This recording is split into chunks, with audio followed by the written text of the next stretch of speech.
it.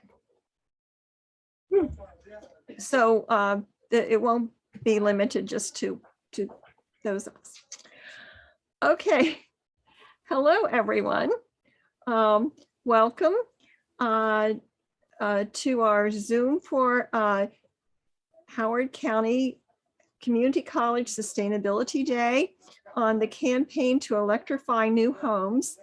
We're going to talk both about county campaigns, including one in Howard County, and statewide campaigns. We have several speakers with us. Next, Anthony Field, who's with the Maryland, who's the Maryland campaign coordinator for the Chesapeake Climate Action Network, a regional group for Maryland, Virginia, and DC. And I can tell you that Maryland has some catching up to do because DC is doing a good job on homes and decarbonizing homes, and Virginia has just passed some exciting legislation, so we really have some catch up to do. And Diana Younts, who's the co-chair of the Maryland Legislative Coalition's Climate Justice Wing, a important all-volunteer-led organization that's been working on campaigns at the state level. She's also very active in her county, in Howard County, and she's a retired U.S. Department of Justice lawyer from the civil fraud section. And also Donald Goldberg, who's the executive director of the Climate Law and Policy Project.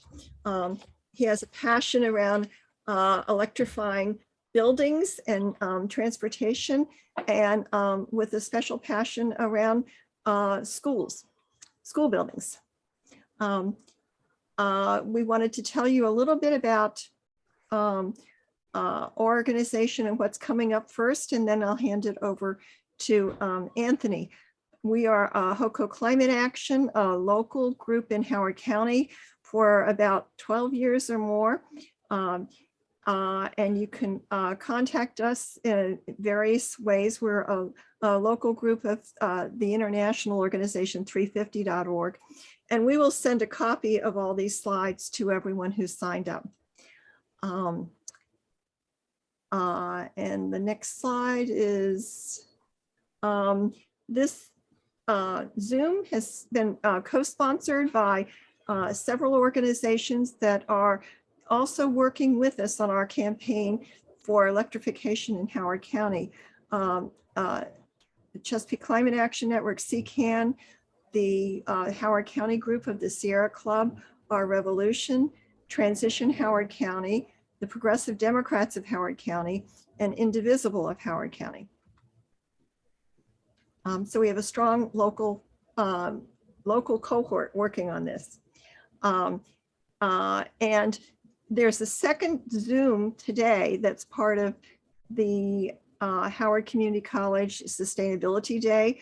The Maryland chapter of the Sierra Club has some exciting speakers on the alternatives to gas, electrifying our future, from national groups involved in building electrification. So do tune into that. And if you need the link, you can find it on hococlimateaction.org/events on our events page. I'll put the link in the chat as well. Okay, great. Great. Thanks, Liz. So Anthony, do you want to kick us off? Yeah, absolutely. Thank you so much, Ruth Alice, and thank you for having me here today. I'm very excited to speak with you all. My name is Anthony Field. He, his pronouns. I'm Chesapeake Climate Action Network's Maryland campaign coordinator, as Ruth Alice said, but I'm also the campaign lead for our Electrify Maryland campaign, and working to put together our local efforts across the state.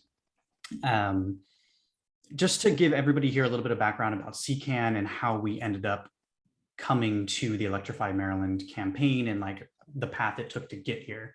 So we've launched our No New Fossil Fuels campaign a number of years ago and famously helped lead the efforts along with coalition partners to ban fracking in Maryland legislatively in 2017.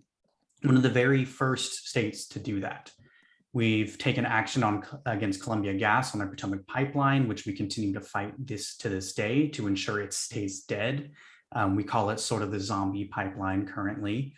And just last year, we passed legislation that required all new and repowering energy projects to have a climate screen before they are approved, which was an incredibly large, missing component in our state's government. So now we believe we're finally ready, and Maryland is primed to take the next necessary step by tackling one of our largest sources of emissions in the state, buildings. So the Electrify Maryland campaign is about reducing methane emissions that are harming our planet and our climate.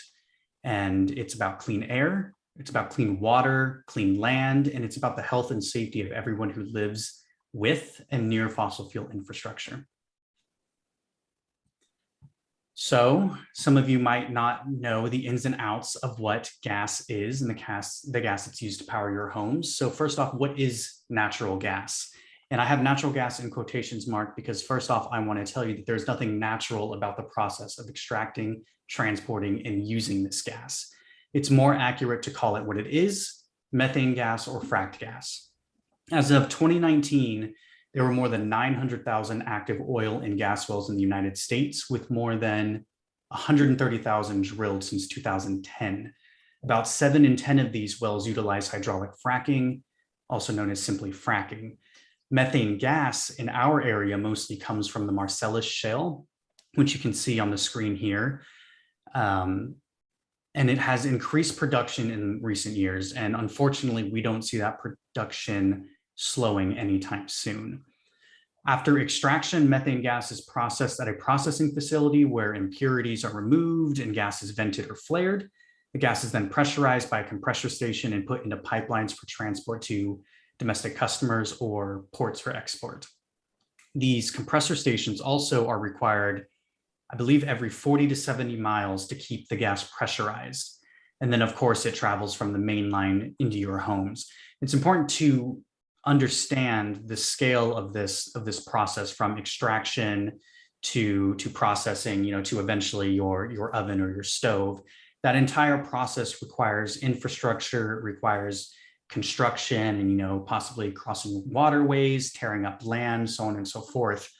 And at every stage of this process, methane is leaking from that infrastructure.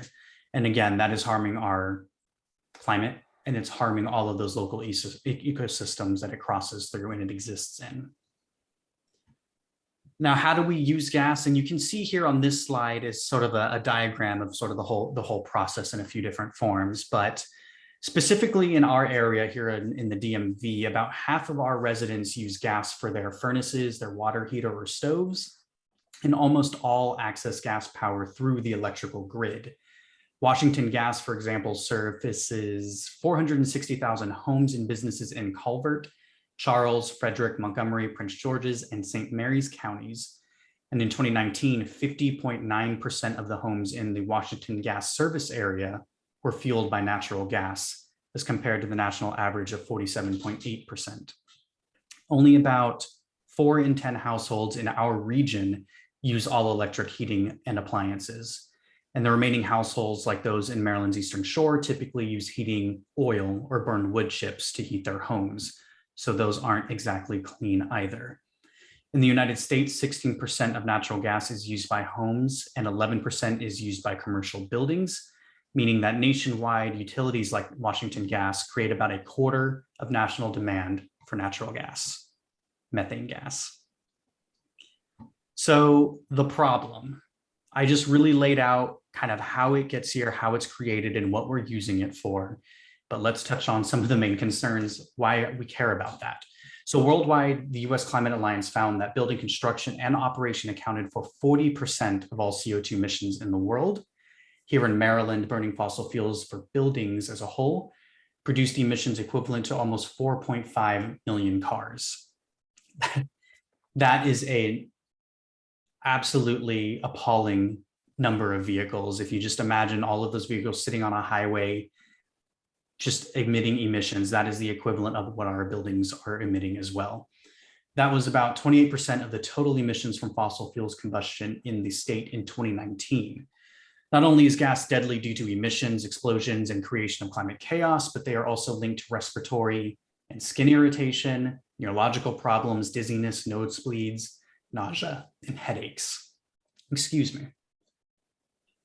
Nausea and headaches. And the respiratory irritation specifically is very deadly, especially now during the pandemic that affects our respiratory systems.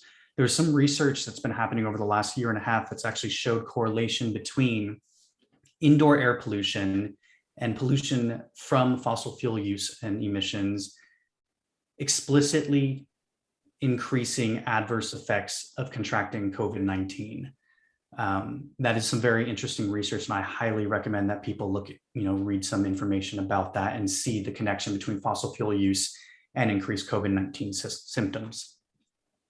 So from all of this, we know that building electrification is necessary and long overdue. And thankfully, the movement towards all electric buildings has gained steam from what we've seen across the country. There are wins on electrification and movement towards all electric buildings happening in California, Massachusetts, New York, New Jersey, Washington State, Colorado, and in nearby DC. And we here at CCAN and our partners have a bold vision that Maryland will join their ranks and also become a leader in being part of that solution. So what exactly is the solution? So the solution is to address the negative impacts of gas in our homes. And in doing so, to do so, we must invest in sustainable alternatives like electrification through renewable energy. Electrification is a strong investment with tremendous benefits that make it attractive independent of the need to avoid the climate crisis and its impacts. And as you can see here on this slide, the good news is that all electric new buildings typically have the lowest construction and operating costs. One thing you will often hear from the opposition is, well, this is just going to cost too much. Gas is cheap and it's going to be used as bridge fuel, but we are able to refute that every step of the way, from it being clean to it being cost effective. So as you can see here on this slide, for single family homes, all electric homes cost less to construct than new mixed fuel homes. For multifamily buildings, all electric buildings cost about the same to construct as new mixed fuel buildings, and that's like your apartment complexes and duplexes and stuff like that. And for all electric new buildings of any type, residential and commercial have the lowest total annual costs, including maintenance and energy costs, in every net zero emissions scenario that was modeled by an organization called E3. So E3's Maryland Buildings Decarbonization study that found all this information, coupled with a report from 2020 that RMI did called the 7-City Analysis, add to a growing body of work that demonstrates all electric homes having lower construction and energy costs than mixed fuel homes. This means that all electric new homes help improve housing affordability while also reducing greenhouse gas emissions. It's a no-brainer. So we know the problem and we have a solution, but how do we get there? So the Electrify Maryland campaign's ultimate goal is to electrify all Maryland buildings. And CCAN believes we get there by starting with new construction now. And that brings us to our Electrify Howard County work. Right now, we're working with volunteers across Howard County, including many of you on this call, to put pressure on local decision makers to support new building electrification. We are starting this work on a local level, but this will build towards state action, similar to our approach on the fracking campaign. What's fantastic to us is that this campaign is running parallel with and helping inform our statewide climate policy plans, and all the lessons that we're going to be learning through work with these communities as we organize will directly influence how we take this issue on at the state level.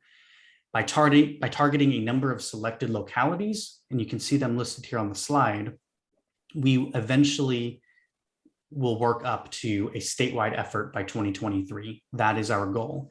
We can build awareness, momentum, and support while refining our messaging and tactics. And we think this is the wisest course of action because starting small with a few towns and counties will allow us to see what advocacy methods work best, learn what problems we're likely to face in a statewide push, and understand some of the intricacies of pushing for this sort of widespread, far-reaching legislation. Sorry about this.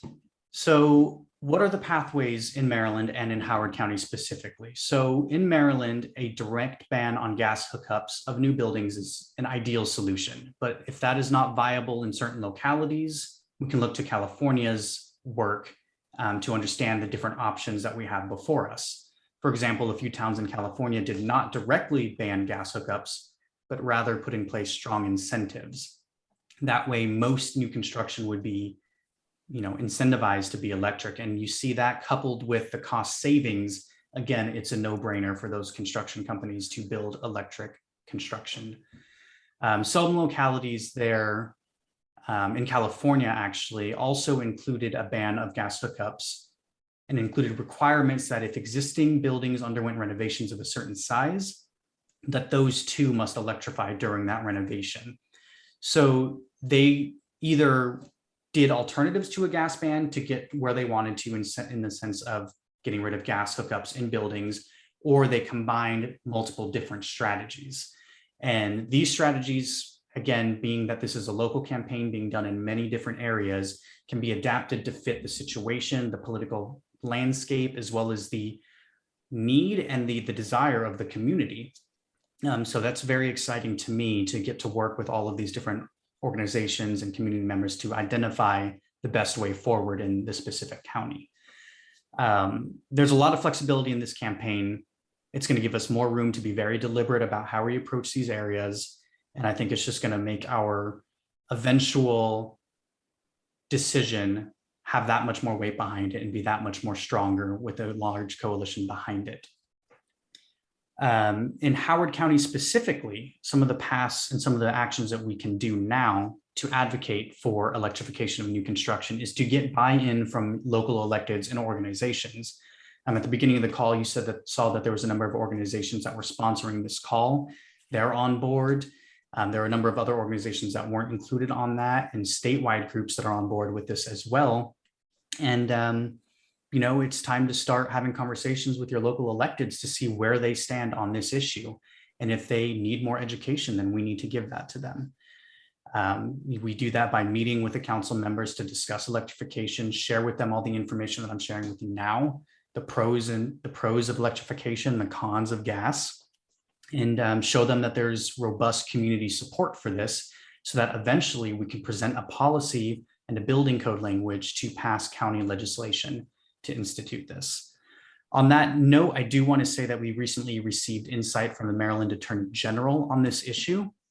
And the Attorney General's office stated that they believe it's more likely than not that a local gas ban would stand up to legal scrutiny. So that, along with all of the other resources on our Electrify Maryland resource document that I can share in just a moment in the chat, will be available for you to view. So if you want to look over that letter, please feel free to do so.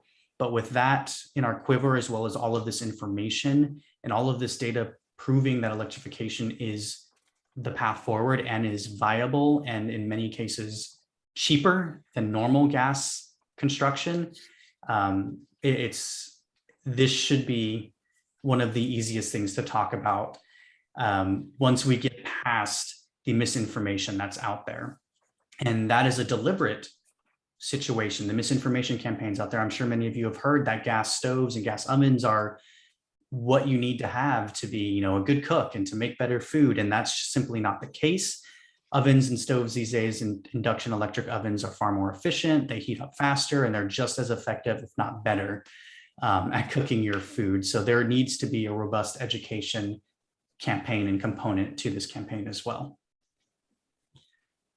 Some final things to keep in mind. I'm not going to read through all of this, but essentially all new structures, we need to ensure that all new structures are built to align with emissions targets in both the county and the state levels. And to do that, they need to be all electric. And the main thing I want to touch on this slide as well is that you are going to start hearing more and more from the fossil fuel industry about decarbonizing or lowering our emissions by way of alternate fuels such as hydrogen, propane, biomethane, biofuel, what have you. And I want to ensure that everybody understands that these sources are expensive, very limited, and the scale required to decarbonize the building sector, it simply is not viable and would not work. There should be focus placed on electrification through clean, renewable energy sources. And I will leave you all on this slide for just a moment as I wrap up. So what are we doing right now in Howard County? We have a number of organizations, again, working together, coordinating on, creating fact sheets, meeting with community members to teach them about the campaign and getting them on board and ready to start meeting with those elected officials to talk to them about this issue. So if you're interested in being involved, I highly recommend that you join a local group and convene with them to discuss, the objectives, the timelines, and everything specific to Howard County. And of course, help inform your community just like we're doing right now. Talk to them about this issue, share your resources, spread the awareness. We have a petition that's got really great language and sort of what our vision is for the county. I recommend signing that. And of course, continue to identify who should be a part of this conversation. If you're part of an organization yourself and you want to get involved, we would love to have you.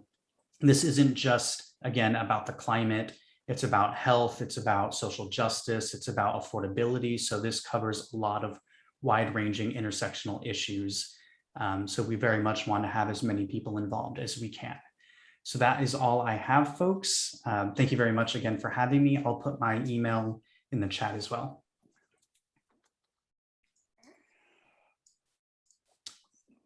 Ruth Alice, you are still muted. Yes, thank you so much, Anthony.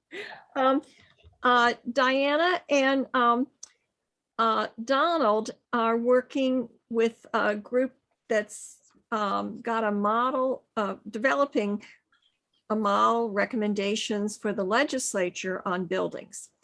They are hopeful that something will go forward this year on buildings. The Climate Solutions Now bill, which had a strong buildings component last year, did not get through the legislature.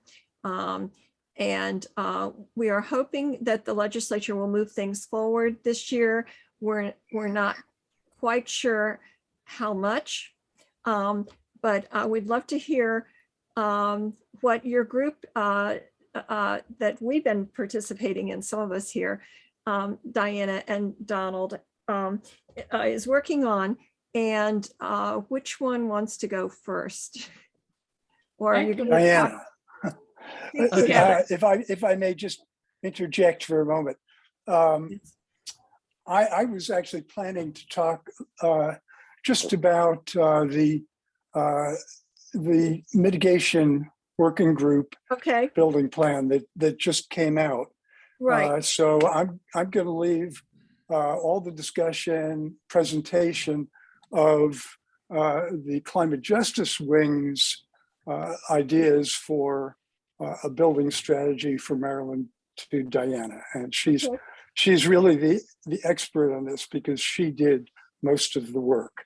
I've been trying to help and fill in where I can, but kudos to Diana. It's just been an enormous piece of work, and I hope everybody appreciates how much she's done for us. Well, thank you, Donald. I'm a better writer than I am a talker, but I will tell you what we have tried to accomplish through the Climate Justice Wing, which, just to reiterate, we're a coalition of groups, statewide coalition, and we have a number of organizations that represent affected communities and a number of organizations that are particularly focused on climate justice, and of course, organizations focused on climate. And after the demise of the Climate Solutions Now bill, which I don't know if everybody in the audience is familiar with, but it was a comprehensive piece of legislation that had important parts of it that were oriented towards decarbonizing buildings, taking buildings to the point where they would be net zero. And that legislation died for a lot of reasons. And in particular, what killed it were the buildings provisions. So, you know, after the end of the last year's legislatives, and in large part well, we don't know all the reasons why the building provisions were what killed it, but part of what killed it was a lack of education about the costs of decarbonizing buildings, and a belief, you know, that it would be just way too expensive. So we have really dug into all of the issues about decarbonizing buildings and have put together a comprehensive buildings package that addresses the equity issues, addresses residential, both new and existing, commercial, both new and existing, and schools, and ways to fund the transition.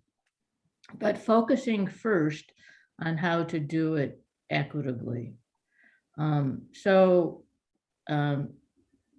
You know, as a for instance, and this is what Anthony referred to in his presentation, the easiest piece of this really should be the green new construction, because green new construction, as Anthony said, is either cheaper, about the same cost, and for some commercial buildings, a little more expensive, but not tremendously more expensive. So, you know, our package talks about the pathways to take buildings to net zero, all the legislative steps that are necessary to get there, including having, you know, for green new construction, you know, an all electric construction code, and requiring implementation of the 2021 International Energy Construction Code, and its stretch provisions, which are designed for taking new construction to net zero, and also implementation of the International Green Construction Code. And looking at, I mean, this can get bogged down in technicalities, but it really is quite simple. But also having an overlay of the decarbonization code that the New Buildings Institute proposes. And all of that should be cheaper than how conventional construction now. And so another very important piece of this is education. So some of the most important aspects of that education that we have proposed in this legislation is creating something called a building innovation hub, which is designed for educating the professionals in the construction industry on net zero construction techniques, because frankly, Maryland is sort of behind the times within the construction community. And, you know, there are other communities in California, for instance, where people are really up on all of these construction techniques. In Maryland, they're just not. We got a bunch of old guys that need to retire, and there's not new blood coming in. So this is designed to educate that community. And once educated, there really should be within the construction community a greater willingness and an ability to do green new construction. So, and that's just one piece of it. But the bigger nut to cut to solve is really greening existing buildings, retrofitting existing buildings to move to net zero or to be net zero ready. So we have a piece of this legislative proposal is to create building energy performance standards for buildings larger than 25,000 square feet. And the beauty of creating building energy performance standards is that it mandates with interim steps, moving those buildings to net zero by a deadline. And the deadline is 2045 because that conforms with the recommendations of the Maryland Commission on Climate Change, the buildings ad hoc subgroup that Donald is going to talk more in detail with. And indeed, the overall goal of this package of legislation is to have a legislative pathway that that achieves the priorities and the goals set forth by the mitigation working group, buildings ad hoc subgroup of the Maryland Commission on Climate Change. That's a mouthful. I get kind of lost in all of that. MCCC. Yeah. MCC, like BAMF. So sorry.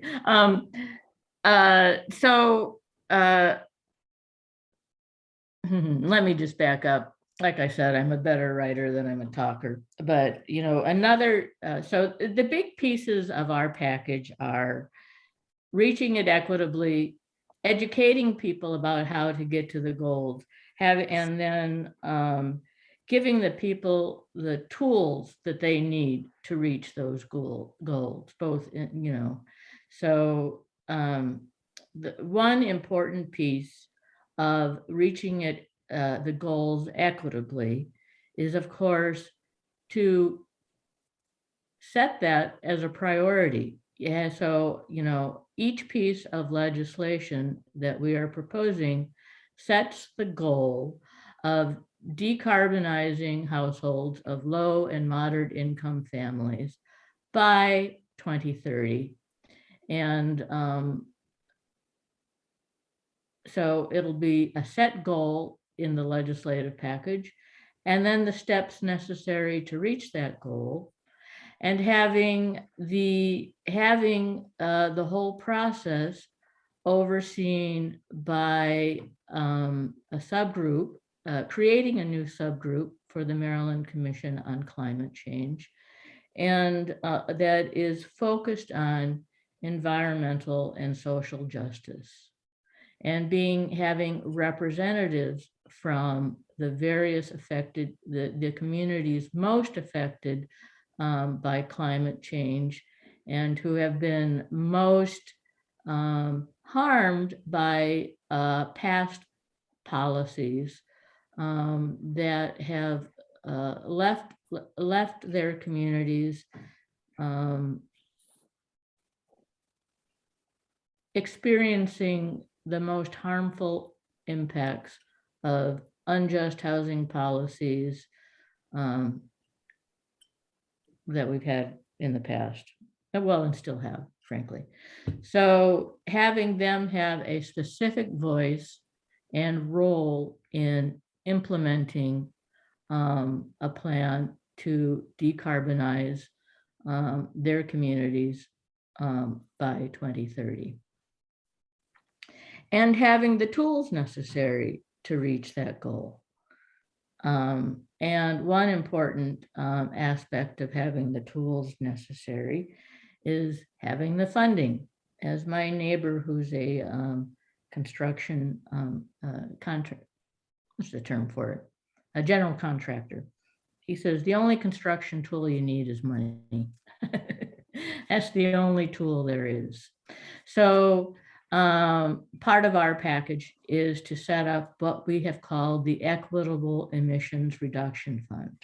And that's actually drawn directly from legislation that was recently enacted in Boston for their building energy performance standards for existing buildings. And So it'll be a dedicated fund for transitioning low and moderate income families and ESJ communities to net zero. But of course, so that transition can happen. And creating a funding source for that fund. And we have a number of suggestions about what can be the sources of that fund. Of course, we need to talk this through with legislators and see what we can get them on board with. But there are a number of possibilities for the funding, and it probably needs to come from multiple sources, including having it be funded by compliance penalties for those that, or alternative compliance penalties for those that do not, who fail to meet the targets that are set in the building energy performance standards. There's also funding that potentially could come from another proposed bill, which is the Climate Crisis and Education Act, but that imposes carbon fees. And there could also be funding from the Strategic Energy Investment Fund that exists. And there can also be funding, what else? Oh yeah, imposing a fee on real estate transactions of $1 million or greater can go into the fund. Also, we can just dedicate state funds to it. Another important piece of funding the transition to net zero buildings is having attractive financing options. So right now, Maryland has the MCEC. Donald, remind me what that stands for. That's the Maryland Clean Energy Center. It's it's our nascent green bank. It doesn't quite have the funding yet to be a full green bank, but there was a bill last year to add to its funding, and it passed, but it was vetoed. So we're hoping for a veto override in December. Right. Well, funding might be a good place to transition since we're running short of time and we want to leave time for Donald to share. Okay, if we're running short of time. So we need to fund it. And is that basically a wrap up then? We'll find the money. We'll find the money. And we'll get some kind of bill passed at the state legislature. And it might not be all one and done in 1 year. There might be, this might be a longer term project to really get all the change we want, because you are working with the climate justice wing, but you are also working with the Energy Foundation table on buildings, with all of the climate groups in Maryland, larger climate groups in Maryland, and some small cooperating. So there's going to be a lot of energy to try to move things forward. But Donald has been tracking a process that the state has going on. The MCCC Mitigation Working Group, Building Some Proof, which is coming up with recommendations. Those recommendations will go to, they have to get approved at the highest MCCC level, which may happen at their next meeting on November 1st, and then would go to the governor and to the legislature, who would have to pay attention for anything to happen, because they make recommendations, but they need the full force of the government and laws behind them for them to come to pass. But Donald, what have you been seeing there? You want me to start the slides? And before you start, Donald, you really have to hop in and tell them about our one-stop shopping idea. Okay, Yeah. I'll try to do that. So briefly. we have Well, probably about 10 minutes, and then we want to leave about 5 for Q&A. Does that sound Yeah, okay? you know what? We're not limited to an hour if the Oh, okay. speakers can stay on. If the speakers I'm are still afraid I available can't. for Q&A after, we can, for whoever is willing to stay, we're not totally limited, but I apologize. I will not be able to stay past 3. okay. So I'll try to go through a few of these issues really quickly. Luckily, Anthony covered some of this material already, so I won't have to say too much about some of these slides. Diana mentioned the one-stop shop. I have to say, you know, it's not a fully fleshed out idea yet, but Delaware has something they call Energized Delaware that is it's actually a nonprofit that the state set up, but it seems to do everything. It has everything electric, everything clean electric. It has programs for commercial buildings. It has programs for low-income households. It's got all the information about how to electrify homes. It all seems to be really well thought through and organized, and most importantly, available in one place. You go to their website and you can find just about anything you need to know to get from here to 2045 all electric and net zero. It looks like a great program. We haven't fully explored it yet, so we're not really ready to recommend it whole hog for Maryland. But all I can say at this point is it looks really good.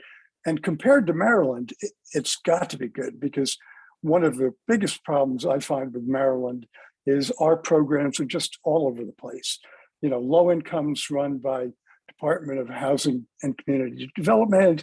MEA runs most of our energy programs.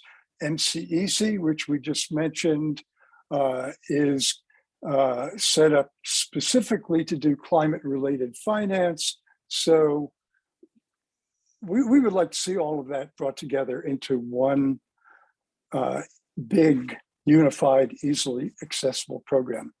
So getting to the Mitigation Working Group, which is a subgroup of the Climate Commission, they developed a subgroup 2 years ago to look specifically at buildings.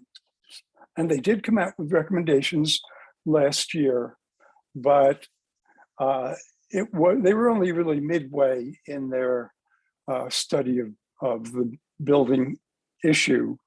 And the report that came out, really it just came out last week, is also not, it's still a work in progress, but I'm really happy to report that we think that it is a really, well, I will say it is a good plan, not a perfect plan, but I really take pleasure in being able to say that Maryland has got a good plan for something. That's not always the case. I will tell you a little backstory about the plan, because it really almost ran off the road, off the rails. Somebody, I guess Anthony, mentioned the problem with gas utilities wanting to stay alive by turning to what's sometimes referred to as renewable gas.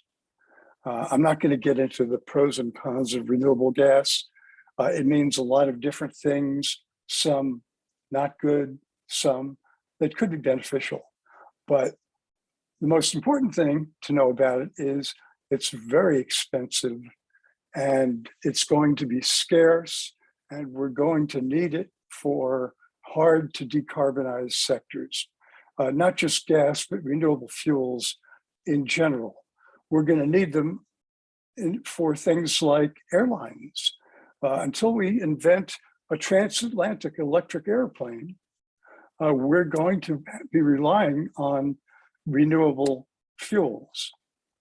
So we can't waste those fuels on simply keeping our gas system going, so that people can keep heating their houses with gas.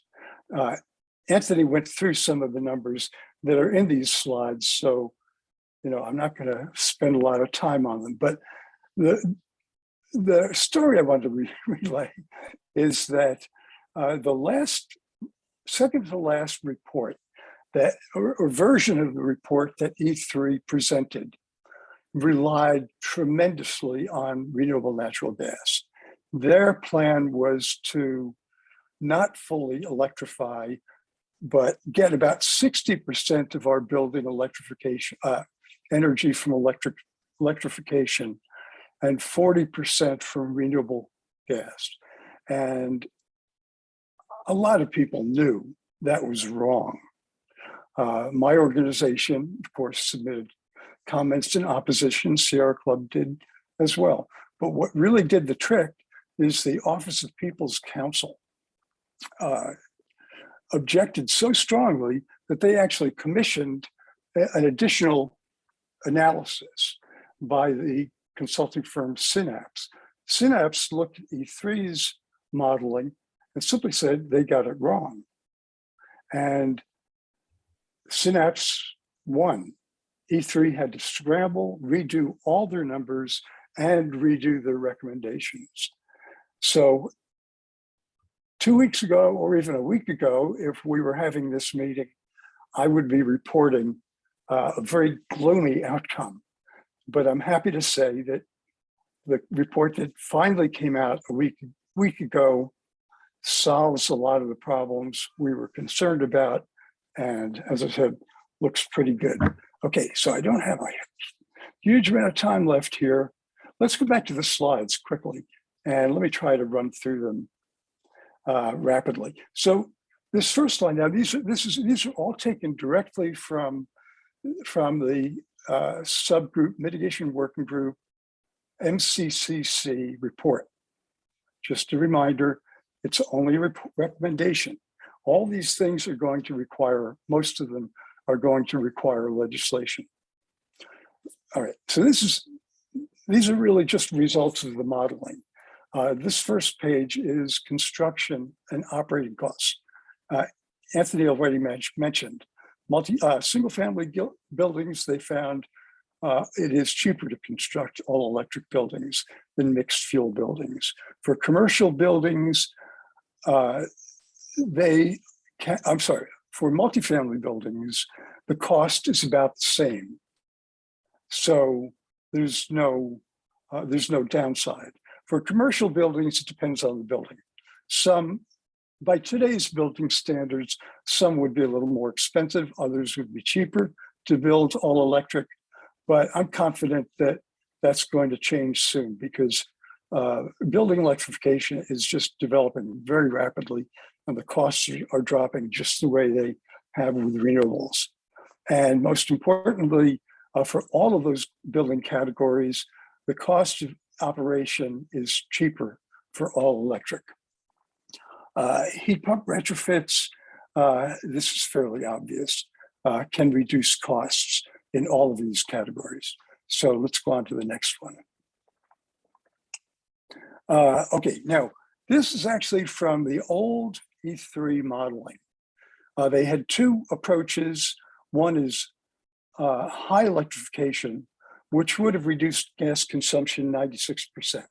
Unfortunately, they were recommending this hybrid approach, which would only reduce gas consumption 62%.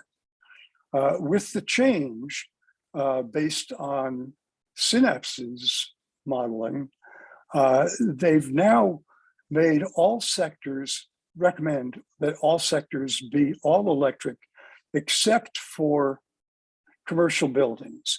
They have a little more flexibility. So they're calculating right now that gas consumption would drop 75% based on this plan. But they do not recommend making up that last 25% with renewable gas. They recommend using alternative compliance payments that Diana mentioned, other penalties, and other sources of funding to invest in buildings and other sectors to make up the difference. Okay, next slide. Next slide, please. Gas demand, this is easy. You can see how much it goes down under their plan. Again, this shows about 20% or so of, actually 25% of gas remaining in 2045. I think we can be confident that once the ball gets rolling with electrification, buildings are not going to stay on gas. I've talked to commercial building owners, and they just don't see that as being viable for the long term.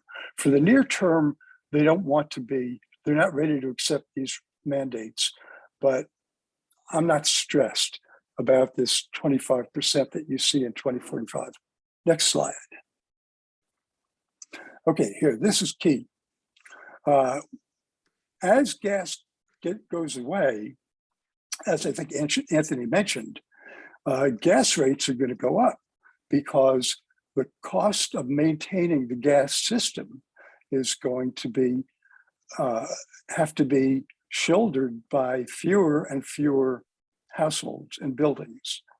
And that blue, whatever it is, bar-ish sort of curve that you see on the top, those are gas rates. The moral here is we cannot let our low-income households be the ones that are left holding the bag. We have to make sure they are at the front of the line when it comes to electrification. That's something that Diana addressed. We're hoping to get them all electrified by 2030. And to its credit, the MCCC plan does say retrofit 100% of low-income buildings by 2030. Now, they don't go so far as to say exactly what retrofit means. They don't commit to full electrification, but I think it's a really good, it's a good flag that they're putting up that, we've got to take care of our low-income households. Next slide. Annualized savings. These are exactly the numbers that Anthony showed. For every category, they will see substantial savings from electrification. And I think the last slide is coming up. Oh no, next to last. There's our greenhouse gas emission curve in the building sector. I think that looks pretty good. It doesn't quite hit 100%, but I'm, again, not worried about that. That's 25 years from now. I think we'll get there before 2045. Okay, I may not have time to go through all the details here. So I'm going to ask Ruth Alice if she could put these slides in the chat so that you can all look at this slide. This is the last slide of the deck, and this is basically the entire building plan encapsulated in one page. I'll try to describe what I can here. Maybe I can get through it. So for new homes, they're recommending an all-electric construction code, heat pumps for all homes, space cooling and water heating. And they're recommending that all new homes be solar ready.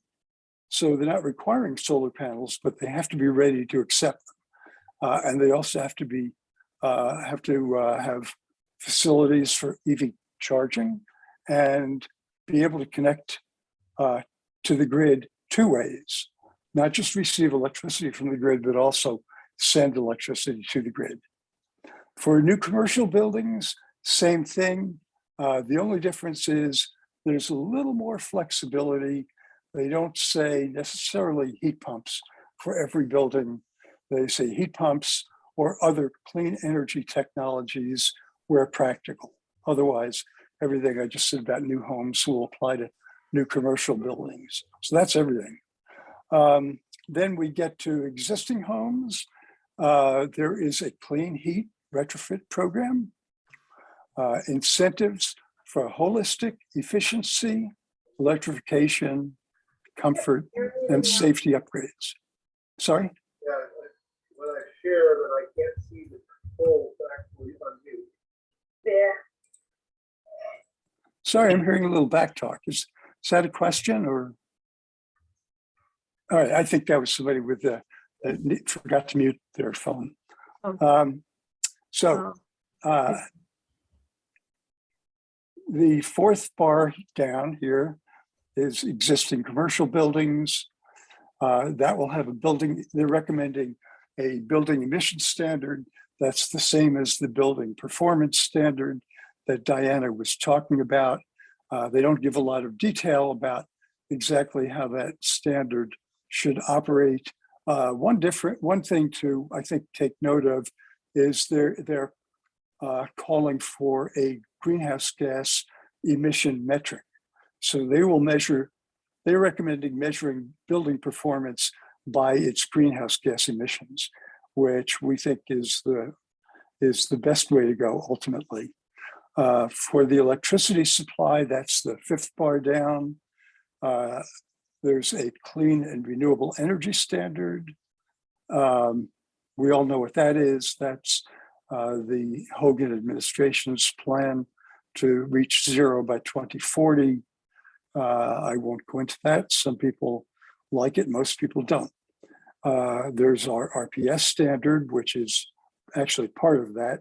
And then of course there's the regional greenhouse gas emission, regional greenhouse gas initiative, which Maryland is part of. And Maryland is working with a bunch of states to bring that to zero emissions by 2040. And last, we have the heating fuel supply. As I said, the plan is for that to go down at least 75%. And the remainder would be made up with offsets, hopefully a lot of them in the building sector. So that's the plan in a nutshell. Hopefully you can read it for yourself, and you can find the full plan on the webpage for the Maryland Commission on Climate Change Mitigation Working Group. If you Google that, you'll be able to find the plan. Okay, that's it, folks. I'm sorry I had to rush through that, but I promised somebody I would do something else at 3 o'clock, so I'm going to jump. Thank you, Donald. Okay. Thanks to Anthony and Diana. I and maybe a few others are willing to stay on for discussion or questions, but if you want to run, Donald, thank you. Thank you. And So long. Thanks, Donald.